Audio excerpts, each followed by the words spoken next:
Hello दोस्तों, good morning. स्वागत है एक बार फिर से आप सभी का एमजेड एजुकेशन में। दोस्तों आज है 26 जुलाई। आज के दिन की इस वीडियो में हम लोग बात करेंगे 26 जुलाई 2021 के करंट अफेयर के सभी इंपॉर्टेंट क्वेश्चंस के बारे में। पूरी वीडियो ध्यान से देखिएगा, पूरी वीडियो डिटेल में आपको समझाई गई है। अगर वीडियो पसंद आए वीडियो को लाइक और शेयर जरूर कर देना। अगर आप चैनल पर नए आए हो, पहली बार देख रहे हो वीडियो, चैनल को सब्सक्राइब कर लो, बेल आइकन को प्रेस कर लो। ऐसे ही डेली वीडियोज का नोटिफिकेशन आप तक पहुंचता रहेगा। इस वीडियो की पीडीएफ फाइल और डिटेल्स के साथ क्विज मिल जाएगी हमारे एप्लीकेशन एमजेटी ऐप पर। गूगल प्ले स्टोर पर जाइए, एमजेटी एप्लीकेशन डाउनलोड कीजिए। और हाँ दोस्तों, अगर आप यूपी ट्रिपल सी पीईटी की तैयारी कर रहे हैं तो आपके लिए 20 मॉक टेस्ट की सीरीज लॉन्च की गई है। सिर्फ और सिर्फ 99 में आप पा सकते हैं ये 20 full mock test with detail explanation. आपको कूपन कोड यूज करना है UPPET 99 और आपको मिल जाएगा ये मॉक टेस्ट सीरीज सिर्फ और सिर्फ 99 रेट्स में। चलिए दोस्तों, बात करते हैं लास्ट डे के क्वेश्चंस की। लास्ट डे मैंने आपसे 4 क्वेश्चन पूछे थे, जैसे मैं रोज पूछा करता हूं आपसे। सम्राट अशोक की माता का क्या नाम था? इनकी माता का नाम था सुभद्रांगी।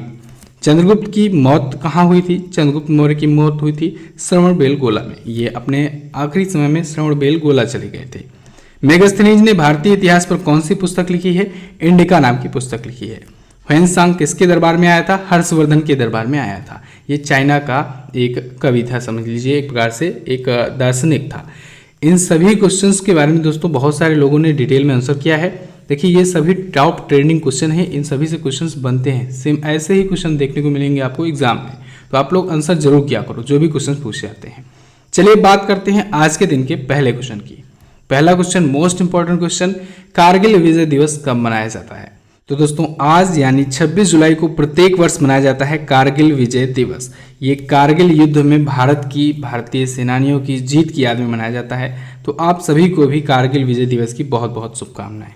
26 जुलाई को दोस्तों एक्चुअली में भारत ने पाकिस्तान पर कारगिल विजय की घोषणा की थी 26 जुलाई को। ठीक है, ये युद्ध शुरू हुआ था 3 मई से ही, 3 मई 1999 से ही, लेकिन फिर इसकी ऑफिशियल तरीके से जीतने की घोषणा हुई 26 जुलाई 1999 को भारत के द्वारा। कारगिल युद्ध में हुआ ये था कि कारगिल पर कब्जा कर लिया था, कारगिल की चोटी पर पाकिस्तान की कुछ सेना ने जाकर के कब्जा कर लिया था। तो एक भेड़ी चराने वाले चरवाहे ने आकर के इन्फॉर्म किया, वहाँ पर देखा गतिविधियाँ, तो इन्फॉर्म किया भारतीय सेना के कुछ जवानों को कि वहाँ पर पाकिस्तान कब्जा कर रहा है। तो उसके बाद फिर उस चोटी को वापस लेने के लिए ये युद्ध हुआ था। ठीक है, तो ऐसे 3 चोटियां थी, उसमें कारगिल जो थी चोटी ये सबसे ज़्यादा टफ थी, सबसे ज़्यादा ऊंचाई पर थी और यहाँ पर लड़ना बहुत ज़्यादा टफ था। तो हालांकि इसमें बहुत सारे भारतीय सैनिकों की जान भी गई, बहुत सारे शहीद हुए, लेकिन आखिरकार भारतीय सेना की बहादुरी की वजह से ये कारगिल पर दोबारा से कब्जा पाया गया। ठीक है, 26 जुलाई 1999 को भारतीय सेना ने कारगिल पर वापस कब्जा करके तिरंगा फहरा दिया और जीत की घोषणा कर दी है। इसे दोस्तों ऑपरेशन विजय का नाम दिया गया था। ऑपरेशन विजय का नाम दिया गया था, ये पूछा जा सकता है, इसको याद रखिएगा। तो इसकी याद में हम लोग प्रत्येक वर्ष 26 जुलाई को मनाते हैं कारगिल विजय दिवस। अच्छा, एक होता है कारगिल विजय दिवस, एक होता है विजय दिवस, दोनों अलग अलग है, याद रखिएगा। विजय दिवस 16 दिसंबर को मनाया जाता है। 16 दिसंबर को क्यों? क्योंकि 16 दिसंबर को दोस्तों 1971 में पाकिस्तान के 93,000 सैनिकों ने भारत के सामने आत्मसमर्पण किया था और भारत ने वो युद्ध जीता था। तो 16 दिसंबर यानी विजय दिवस वो 1971 युद्ध की याद में, और 26 जुलाई यानी कारगिल विजय दिवस वो 1999 की युद्ध की याद में। क्लियर होना चाहिए बिल्कुल। अगला क्वेश्चन देखते हैं। हाल ही में राष्ट्रपति भवन में किस बैंक की पहली शाखा खोली गई? तो अभी हाल ही में SBI state bank of India ने दोस्तों राष्ट्रपति भवन में अपनी पहली ब्रांच डाली है। ये पहली बैंक है और इसका उद्घाटन किया है हमारे प्रेसिडेंट रामनाथ कोविंद जी ने। इन्हीं का अकाउंट पहला अकाउंट होगा। ठीक है, ये वहाँ के पहले कस्टमर भी बने हैं। SBI ब्रांच के ये जो ब्रांच है राष्ट्रपति भवन में, इसके पहले कस्टमर बनेंगे राष्ट्रपति Ramnath Kovind ji. State bank of India ने इसे स्थापित किया है। इसके बारे में बात करें तो स्टेट बैंक ऑफ इंडिया दोस्तों भारत की सबसे बड़ी बैंक है सार्वजनिक क्षेत्र की। अच्छा, सार्वजनिक क्षेत्र की टोटल बची हैं 12 बैंकें। इस पर मैंने आपको वीडियो दी हुई है। और अभी हाल ही में, क्योंकि पहले तो था सबसे पहले SBI टॉप पर, सेकंड पर PNB था, थर्ड पर था बैंक ऑफ बड़ौदा, लेकिन अभी सिचुएशन कुछ हो गई है चेंज। फर्स्ट पर तो SBI है, सेकंड पोजीशन पर आ गई है इंडियन ओवरसीज बैंक। इसको याद रखना है, ये दूसरी सार्वजनिक क्षेत्र की सबसे बड़ी बैंक बन गई है इंडियन ओवरसीज बैंक, और सबसे बड़ी SBI अभी भी है। ठीक है, इसके आसपास कोई नहीं है, बहुत आगे है ये। इसके अलावा दोस्तों तीसरे पर PNB पहुंच गई है, चौथे पर बैंक ऑफ बड़ौदा अब है। अभी हुआ था 10 बड़े बैंकों का विलय, इस पर भी मैंने आपको वीडियो दी हुई है। 1 अप्रैल 2020 को 10 बड़ी बैंकों का विलय करके 4 बड़ी बैंकों में कर दिया गया। इस प्रकार से टोटल सरकारी बैंकें बची कितना, 12।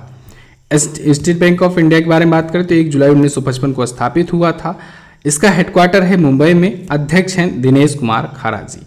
अगला देखते हैं, हंगरी में हुए विश्व कुश्ती चैंपियनशिप में प्रिया मलिक ने कौन सा मेडल जीता।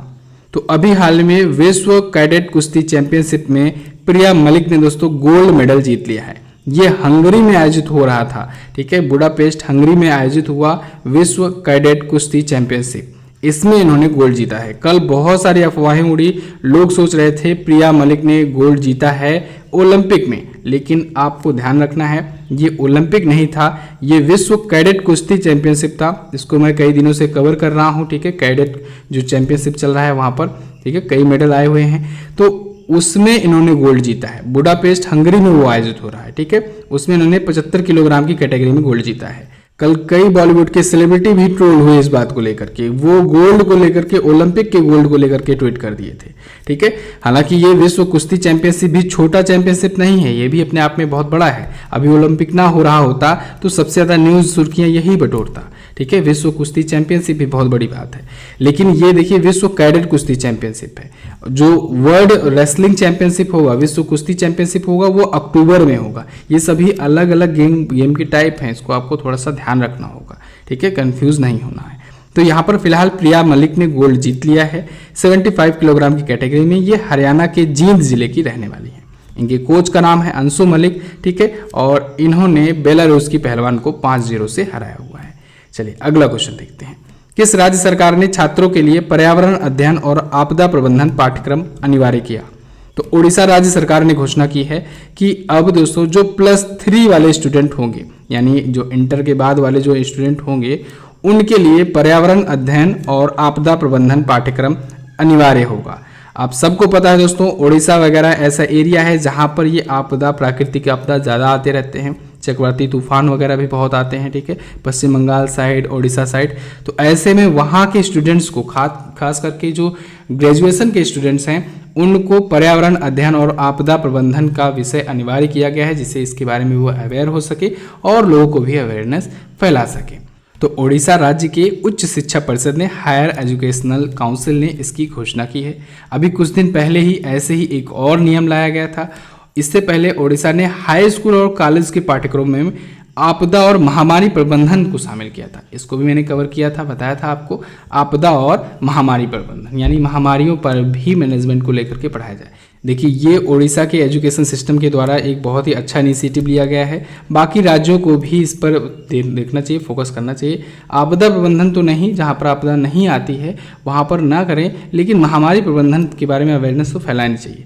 अब टाइम है एजुकेशन सिस्टम को थोड़ा सा और अपग्रेड करने का।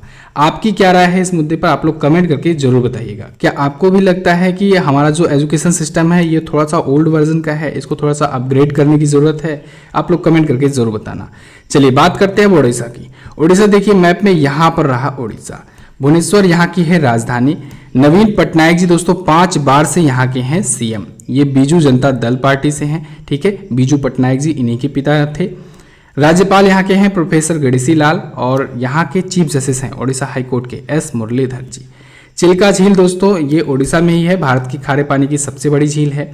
सिमलीपाल अभ्यारण्य, चंदका हाथी विहार और नंदनकानन वन्यजीव अभ्यारण्य ये सभी ओडिशा में ही है। अभी जगन्नाथ रथ यात्रा शुरू हुई थी, ठीक है, ओडिशा से ही, इसको याद रखना। प्रत्येक वर्ष ये रथ यात्रा होती है भगवान जगन्नाथ की, ठीक है, पुरी जगन्नाथ मंदिर से। तो चर्चित स्थल में पुरी जगन्नाथ मंदिर भी आप याद रखेंगे। ओडिशा देखिए इधर है ओडिशा, ये रहा ओडिशा। ओडिशा दोस्तों 1 अप्रैल 1936 को पहले अलग हुआ था बंगाल और बिहार से। तो इस वजह से 1 अप्रैल 1936 को जब ब्रिटिश राज्य था, ब्रिटिश भारतीय राज्य था, भारत हुआ करता था, तब ये अलग हो गया था। तो इस वजह से 1 अप्रैल को अभी भी उत्कल दिवस या ओडिशा स्थापना दिवस मनाया जाता है। हालांकि आज़ादी के बाद 1950 को तो वो तो दोबारा से स्थापित किया ही गया, लेकिन 1 अप्रैल को उसी दिन की 1936 वाले स्थापना दिवस को लेकर के उत्कल दिवस मनाया जाता है। यहीं पर दोस्तों है चांदीपुर टेस्ट फायर रेंज, ठीक है, बालासोर में ही, और जहां से DRDO लगातार अपनी टेस्टिंग वगैरह किया करता है। ओडिशा में ही वो भी स्थल है। व्हीलर द्वीप है ओडिशा में, और व्हीलर द्वीप का नाम बदल करके अब APJ अब्दुल कलाम द्वीप कर दिया गया है। अच्छा, उड़ीसा में दोस्तों भारत का सबसे बड़ा हॉकी स्टेडियम बन रहा है, उसका नाम क्या रखा गया है? Birsa Munda hockey stadium. ये भारत का सबसे बड़ा हॉकी स्टेडियम होगा और यहीं पर दोस्तों आयोजित होने वाला है 2023 में हॉकी विश्व कप। एक बार फिर से उड़ीसा करने जा रहा है मेजबानी। 2018 में इससे पहले हॉकी विश्व कप की मेजबानी उड़ीसा ने ही किया था। चलिए अगला क्वेश्चन देख लेते हैं। भारत और किस देश के बीच इंद्र 2021 नामक सैन्य अभ्यास आयोजित किया जाएगा? तो भारत और रसिया के बीच में दोस्तों इंद्र 2021 नाम का संयुक्त सैन्य अभ्यास आयोजित किया जाएगा। कब आयोजित किया जाएगा? 1 अगस्त से ये शुरू होगा और चलेगा 15 अगस्त तक। इसमें भारतीय तीनों सेनाएं इसमें शामिल होंगी, यानी जल, थल और वायु तीनों सेनाएं इसमें शामिल होंगी। ठीक है, इंद्र 2021 नाम के संयुक्त सैन्य अभ्यास में रसिया की भी तीनों सेनाएं होंगी। कहां पर आयोजित होगा? ये साउथ रसिया के वोल्गोग्राड क्षेत्र में, रीजन में ये आयोजित होगा, वोल्गोग्राड रीजन में। इसमें देखिए इंद्र का क्या मतलब होता है? INDRA इंद्रा होता है। ठीक है, इसमें IND से मतलब हुआ इंडिया और RA से मतलब हुआ रसिया। मैंने आपको कई बार बताया है कि जब भी कोई सैन्य अभ्यास आए उसको आप लोग एक बार कैपिटल लेटर में लिख करके देख लिया करो, वहीं से डिकोड हो जाएगा कि वो जो सैन्य अभ्यास है वो किस किस देश के बीच में हो रहा है। जैसे जिमेक्स की बात करें, ठीक है, जिमेक्स की बात करेंगे तो जापान इंडिया मैरीटाइम एक्सरसाइज हो गया। ठीक है, सेलिनेक्स की बात करेंगे तो श्रीलंका इंडिया हो गया। बहुत सारे हैं, ठीक है, बहुत सारे ऐसे हैं जो नाम से ही डिकोड हो जाते हैं। लगभग 90% आपको वहीं से मिल जाएंगे। तो आपको एक बार कैपिटल लेटर में करके देख लेना है। रसिया आया है, रसिया के बारे में जानिए। देखिए मैप में ये रहा रसिया, ये दुनिया का सबसे बड़ा देश है। ये 2 महाद्वीपों में आता है, इस वजह से इसे यूरोसिया कहा जाता है, यूरोसिया महाद्वीप में कहा जाता है, यानी यूरोप प्लस एशिया महाद्वीप में। मॉस्को यहाँ की राजधानी है। यहीं पर पिछला वाला फीफा वर्ल्ड कप हुआ था 2018 वाला, ठीक है, और जिसको फ्रांस ने जीता था। मिखाइल मिशुस्तिनी यहाँ के प्राइम मिनिस्टर हैं। यहाँ के प्रेसिडेंट हैं व्लादिमीर पुतिन।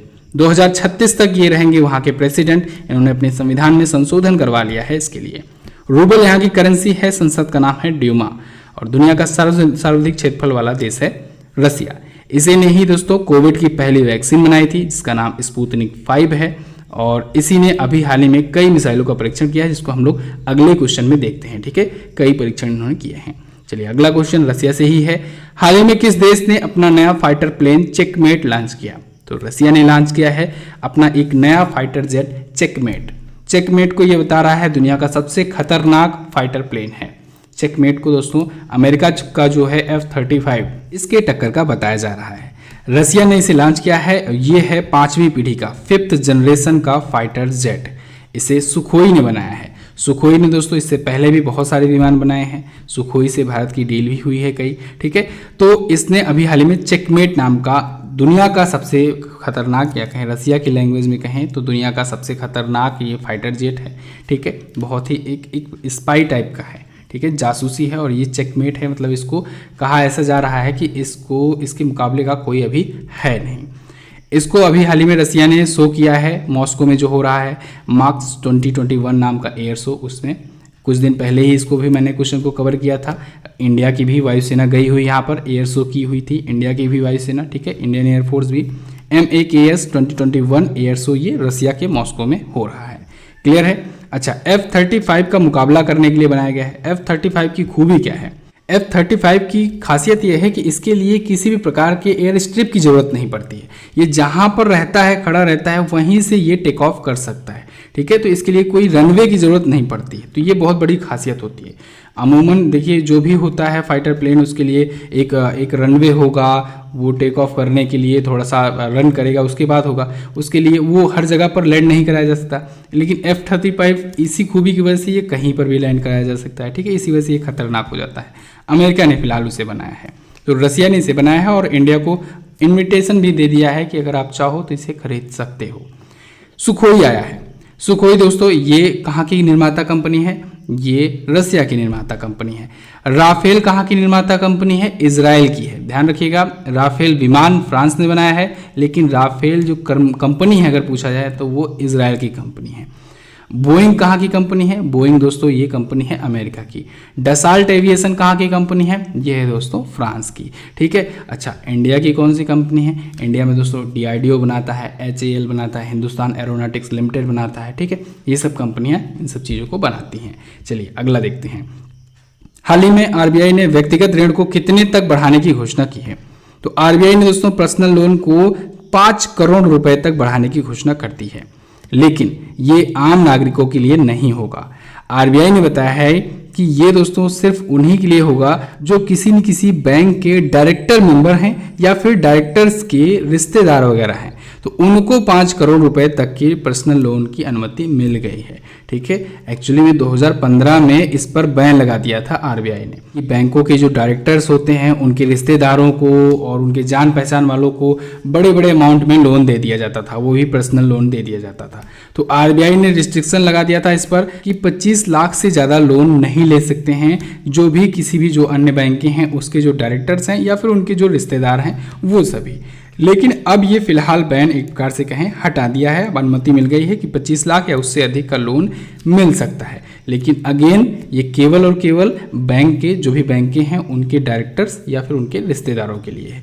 क्लियर। आरबीआई आया है। आरबीआई के बारे में बात करें तो रिजर्व बैंक ऑफ इंडिया, इसकी स्थापना दोस्तों हुई थी 1 अप्रैल 1935 को। 1935 को यह स्थापित हुआ, बाद में 1 जनवरी 1949 को इसका राष्ट्रीयकरण कर दिया गया, यानी नेशनलाइज कर दिया गया इसको। हेडक्वार्टर है इसका मुंबई में और इसके वर्तमान में गवर्नर कौन है? 25वें गवर्नर है शक्तिकांत दास जी। इसके पहले गवर्नर कौन थे? ओसबॉर्न स्मिथ, लेकिन वो दोस्तों भारतीय नहीं थे, पूर्णतः भारतीय नहीं थे, स्वतंत्र भारत के नहीं थे। अगर आपसे पूछा जाए स्वतंत्र भारत के पहले गवर्नर कौन हुए तो दोस्तों वो हुए सीडी देशमुख जी। क्लियर। आरबीआई के बारे में इतना जानकारी तो आपको होना ही चाहिए। अच्छा, 6 महीने का करंट अफेयर आया है दोस्तों। अगर इस बुक को आपने नहीं लिया है तो इसको ले लीजिए। बहुत सारे स्टूडेंट ने इसको लिया हुआ है। पिछले 6 महीने का संपूर्ण कवरेज है इसमें, जनवरी से लेकर के जून 2021 तक का सब कुछ बहुत ही अच्छे तरीके से अपडेट करके चैप्टर बाय चैप्टर डिटेल्स के साथ है। और जैसा कि आपको पता है कि इस ई बुक का या फिर हमारे किसी भी ई बुक का कोई तोड़ होता नहीं है। जितना ज़्यादा डिटेल कंटेंट में देता हूँ उतना कोई नहीं देता है। MZT10 आपको कूपन कोड यूज करना है और आपको ये ई बुक मिल जाएगी 49 में। चलिए बात करते हैं अगले क्वेश्चन की।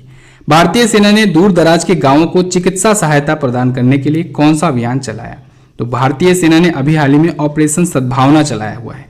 ऑपरेशन सद्भावना, ये ऑपरेशन दोस्तों नुब्रा घाटी जैसे दूर दराज के जो गांव हैं वहां पर बेसिक मेडिकल इक्विपमेंट पहुंचाने के लिए या मेडिकल सहायता, मेडिकल ट्रीटमेंट पहुंचाने के लिए ये शुरू किया गया है। अच्छा, इसमें एक और खास बात है, ये सिर्फ और सिर्फ मनुष्यों के लिए ही नहीं है, ये जानवरों के लिए भी है। ठीक है, पशु चिकित्सकीय सेवाएं भी प्रदान की जाएंगी। तो इसके लिए अभी हाल ही में सियाचिन ब्रिगेड के द्वारा त्यागची में, त्यागची एक जगह का नाम है, वहां पर एक शिविर लगाया गया है, यानी कैंप लगाया गया है, जिसमें मानव चिकित्सा और पशु चिकित्सा दोनों ही सेवाएं प्रदान की जाएंगी, दोनों ही प्रकार की मेडिकल ट्रीटमेंट प्रदान की जाएंगी। ठीक है, तो ऐसे एरिया जहां पर हॉस्पिटल्स पहुंचना बहुत दूर हो जाता है, ठीक है, बहुत मुश्किल हो जाता है, वहां पर भारतीय सेना के द्वारा ये ऑपरेशन सद्भावना शुरू किया गया है। चलिए अगला क्वेश्चन देखते हैं। किस देश ने फेसबुक के विकल्प के रूप में जोगाजोग लॉन्च करने की घोषणा की है? तो दोस्तों इससे लॉन्च करेगा बांग्लादेश। बांग्लादेश ने कहा है कि वो फेसबुक की जगह पर जोगाजोग लॉन्च करेगा। जैसे फेसबुक सोशल मीडिया प्लेटफॉर्म है, वैसे ही जोगाजोग नाम का इसका सोशल मीडिया प्लेटफॉर्म होगा, वो बांग्लादेश का होगा। कारण क्या है? कारण ये है दोस्तों, आप सबको पता है बहुत सारा डेटा आपका और हमारा ये सभी फेसबुक पर रहता है और फेसबुक उन सब का यूज करता है बड़ी बड़ी कंपनियों से डील करके एडवर्टाइजमेंट कराने के लिए। तो अब इनका कहना है, बांग्लादेश का कहना है कि हम अपने उद्यमियों का, अपने एंटरप्रेन्योर्स का या अपने बड़े बड़े लोगों का जो जिनका भी जो डाटा है उनका हम दूसरे देश में नहीं जाने देंगे। उनका डाटा हम अपने ही देश में इस्तेमाल करके, अपनी ही कंपनियों के द्वारा इस्तेमाल करके, अपने ही कंपनियों के द्वारा जो एडवर्टाइजमेंट कराई जाएगी उनको प्रमोट करेंगे, जिससे उस देश का पैसा उसी कंपनी को जाए जो उस देश की हो और उसी देश की कंपनी की ग्रोथ हो। बहुत बड़ी सोच है, देखिए बहुत अच्छी बात है ये इंडिया में भी होना चाहिए। देखिए आपका जो डेटा है उसके अनुसार आपकी क्षमता का पता लगता है और इससे आपकी क्षमता के अनुसार एड्स दिखाई जाते हैं। अब गूगल, फेसबुक और इन सब के पास रहेगी, माइक्रोसॉफ्ट वगैरह के पास रहेगा आपका डाटा, तो ये लोग अमेरिका की ही कंपनियों के दिखाएंगे, बहुत ज़्यादा चांसेस हैं। ठीक है, तो जब उनकी अमेरिकी कंपनियों का ऐड दिखाया जाएगा तो ऑब्वियस सी बात है, जो ऐड आपको दिखेगा, जिनके बारे में आपको जानकारी लगेगी, तो आप अपनी आवश्यकता के अनुसार उन्हीं कंपनियों को परचेज करेंगे। लेकिन अगर ऐसा ऐसा हो जाता है कि आपके देश की कंपनियों के प्रोडक्ट के बारे में आपको बताया जाए कि आप इन प्रोडक्ट को ले सकते हो, आपके भी देश में ये कंपनियां हैं इन प्रोडक्ट के लिए, तो आप स्वदेशी चीज़ों को अपनाओगे। जब स्वदेशी चीज़ों को अपनाओगे तो स्वदेशी कंपनियां ग्रोथ करेंगी, ठीक है, तो इससे इंडिया की इकोनॉमी बढ़ेगी। ऐसे ही सेम बांग्लादेश को ले लो, बांग्लादेश में ऐसा होगा तो बांग्लादेश की इकोनॉमी बढ़ेगी, ठीक है। तो ये बहुत ही अच्छा डिसीजन लिया गया है, ठीक है। इसके बारे में आपकी क्या राय है, आप भी कमेंट करके बताइएगा। व्हाट्सएप का भी विकल्प लॉन्च करने की घोषणा किया है, ठीक है, यानी कि व्हाट्सएप के भी ऑप्शन के रूप में लॉन्च करेगा बांग्लादेश। व्हाट्सएप का विकल्प क्या होगा, अल्पन, ध्यान रखिएगा दोनों। फेसबुक के लिए जो लॉन्च कर रहा है उसका नाम है जोगाजोग, जो फेसबुक की तरह काम करेगा। व्हाट्सएप की तरह जो काम करेगा सोशल मीडिया प्लेटफॉर्म, वो है अल्पन, ठीक है। बांग्लादेश ने इसकी घोषणा की है। चलिए अगला देखते हैं। हाल ही में 800 साल पुराने किस मंदिर को यूनेस्को की विश्व धरोहर में शामिल किया गया? तो अभी हाल ही में काकतीय रुद्रेश्वर मंदिर को दोस्तों, जो कि 800 साल पुराना मंदिर है, इसको यूनेस्को की वर्ल्ड हेरिटेज साइट में शामिल किया गया है।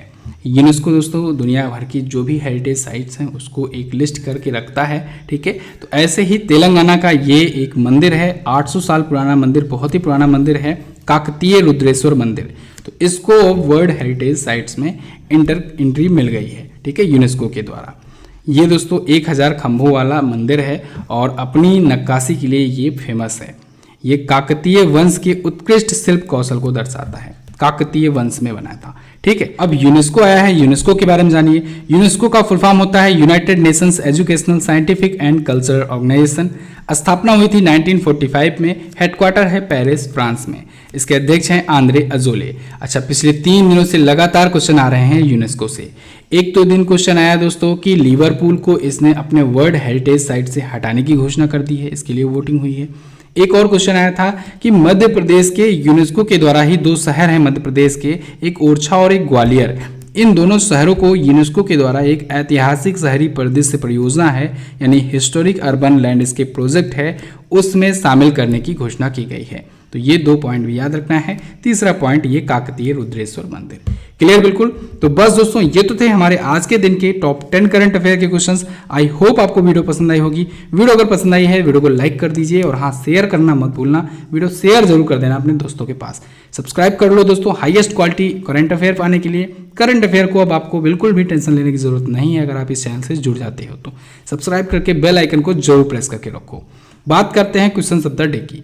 आज का पहला क्वेश्चन है आपके लिए, किस राजा ने पृथ्वीराज चौहान के खिलाफ जाकर मोहम्मद गौरी से संधि कर ली थी? हालांकि बाद में मोहम्मद गौरी ने ही उसे मार दिया था। तराइन के द्वितीय विश्व युद्ध कब लड़े गए थे? महमूद गजनवी ने किस मंदिर पर 17 बार आक्रमण किया था?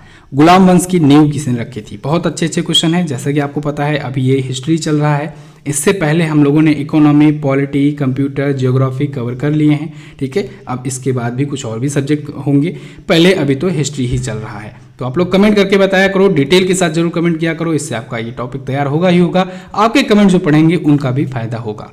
वीडियो आप देख लियो, जाओ जल्दी से इसकी क्विज सॉल्व कर लो। टेलीग्राम पर इसका वन लाइनर भी भेज दिया जाएगा, आप वन लाइनर के रूप में भी तैयारी कर सकते हो। और डिटेल पीडीएफ चाहिए तो आप एप्लीकेशन से डाउनलोड कर सकते हो। चलिए बस फिलहाल रखते हैं दोस्तों इतना ही वीडियो में। वीडियो को एंड तक देखने के लिए बहुत बहुत धन्यवाद। मिलेंगे अगले वीडियो में, तब तक के लिए नमस्कार, जय हिंद, वंदे मातरम।